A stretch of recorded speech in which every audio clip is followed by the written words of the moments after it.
పరిశుద్ధ నామమునకు మహిమ చెల్లును గాక. ప్రతినిత్యం ఇలా వాగ్దానం చూస్తున్నారు, అనేకులకి ఈ వాగ్దానం షేర్ చేస్తున్నారు. ఈ వాగ్దానం చూస్తున్నప్పుడల్లా చాలా ఆనందంగాను చాలా సంతోషంగాను ఉంటుంది. కొద్దిమంది అయితే ఫోన్ కాల్స్ చేసి వాగ్దానం ద్వారా బలపరచబడుతున్నామని చెప్తున్నారు.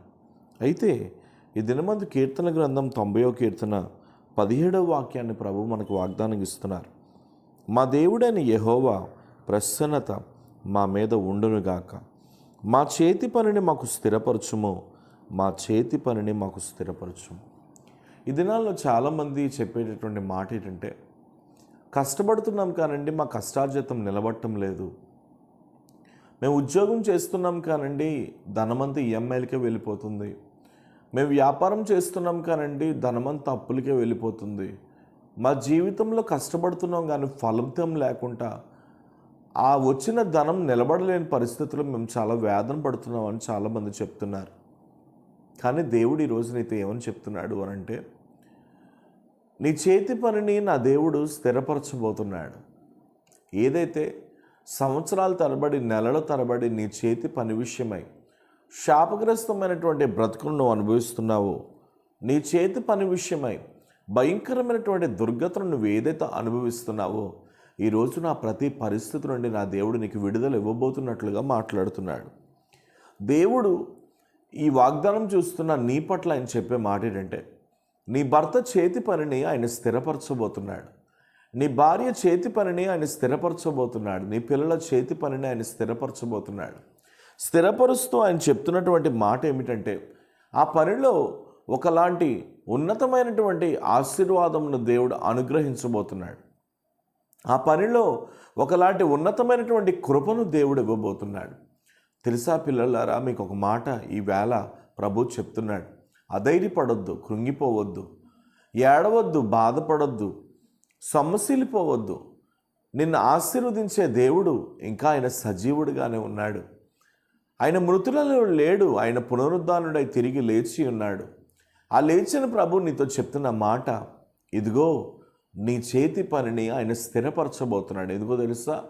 ఆయన ఉన్నతమైన ప్రసన్నత, ఆయన బలమైన ప్రసన్నత నీ చేతి మీద బలముగా ఉండబోతుంది. ఈవేళ ఒకలాంటి దేవుని అభిషేకం నిన్ను నీ కుటుంబాన్ని కప్పబోతుంది. ఎక్కడైతే నువ్వు పడిపోయావో ఆ పడిపోయిన స్థలంలో మరలా నా దేవుడు నిన్ను ఆశీర్వదించబోతున్నాడు. ఎక్కడైతే నువ్వు చెదిరిపోయావో ఆ చెదిరిపోయిన స్థలంలో మరలా నా దేవుడు నిన్ను దీవించబోతున్నాడు.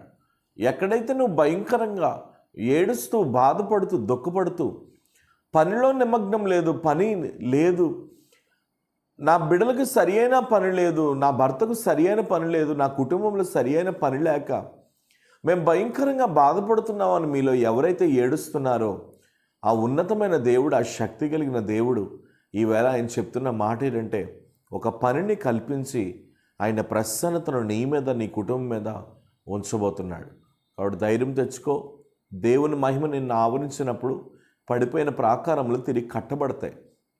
దేవుని మహిమ నిన్ను ఆవరించినప్పుడు చెదిరిపోయిన నీ గూడు తిరిగి కట్టబడుతుంది. దేవుని మహిమ నీ జీవితంలో ఉన్నప్పుడు పాడైన నీ ప్రాకారములు, శిథిలమైపోయిన నీ బ్రతుకు మరలా నా దేవుడు కట్టిస్తాడు. కాబట్టి ఈవేళ ఈ వాగ్దానం చూస్తున్నా మీతో ప్రభు చెప్తున్నాడు, ధైర్యం తెచ్చుకోండి, నిబ్రం కలిగి ఉండండి, పరిస్థితులను చూడొద్దు, జరుగుతున్న అనార్థాలను చూడొద్దు. ఒక సమయం రాబోతుంది, ఆ సమయమున తప్పనిసరిగా నా దేవుడు నిన్ను దీవించబోతున్నాడు, విడుదలవబోతున్నాడు. ప్రేమ కలిగిన పరిశుద్ధ తండ్రి, ఎంతమంది అయితే ఈ వాగ్దానం చూస్తున్నవారు డ్యూటీస్ పని మీద, జాబ్స్ పని మీద, వ్యాపారం పని మీద లేదా కూలి పని మీద ఎంతమంది అయితే వెళ్తున్నారో వారి చేతి పనులను మీరు స్థిరపరచమని ప్రార్థన చేస్తున్నారు. వారి చేతి పనులను మీరు స్థిరపరచమని ప్రార్థన చేస్తున్నారు. ఇప్పుడే వారి చేతి పనులను మీరు ఆశీర్వదించమని ప్రార్థిస్తున్నారు. విరోధకరమైన ప్రతి ఆత్మ అధికారం కలిగిన యేసు నామంలో బంధిస్తున్నాను. ఇప్పుడే ఫైనాన్షియల్గా ట్రబుల్ ఫేస్ చేస్తూ, ఆర్థికపరమైన ఇబ్బందులు కుటుంబంలో అనుభవిస్తూ భయంకరంగా వేదన పడుతున్న ప్రియమైన కుమారులు కుమార్తెలను మీరు విడిపించమని ప్రార్థిస్తున్నాను. ఆకాశమందు మీరు తప్ప ఎవరు ప్రభువా సహాయం చేస్తారు? ఆకాశమందు మీరు తప్ప ఎవరు ప్రభువా తోడు? ఆకాశమందు మీరు తప్ప ఎవరు ప్రభువా అండగా నిలబడేది? మీరే కదా. తగిన శక్తిని మనం ప్రార్థిస్తున్నా. మీరే తాకండి, బలపరచండి, అనేకులకు నీ బిడ్డలను ఆశీర్వాదకరంగా మార్చండి. పనులు లేని వారికి నూతనమైన పనులు ఇవ్వండి, జాబ్ లేని వారికి జాబ్లు ఇవ్వండి, కుటుంబంలో వ్యాపారంలో నష్టపోయిన వారికి తిరిగి పునఃప్రారంభం, ఒక ఉన్నతమైన వ్యాపారాన్ని మీరు అనుగ్రహించండి. అట్టి కృపను మనం ప్రార్థిస్తూ యేసు నామమున అడుగుచున్నాను తండ్రి, ఆమేన్. God bless you. మీ చేతి పనిని దేవుడు స్థిరపరచబోతున్నాడు. ఈ రోజు నుండి మీ బ్రతుకు, మీ భవిష్యత్తు మారబోతుంది. ధైర్యం తెచ్చుకోండి. Praise the lord.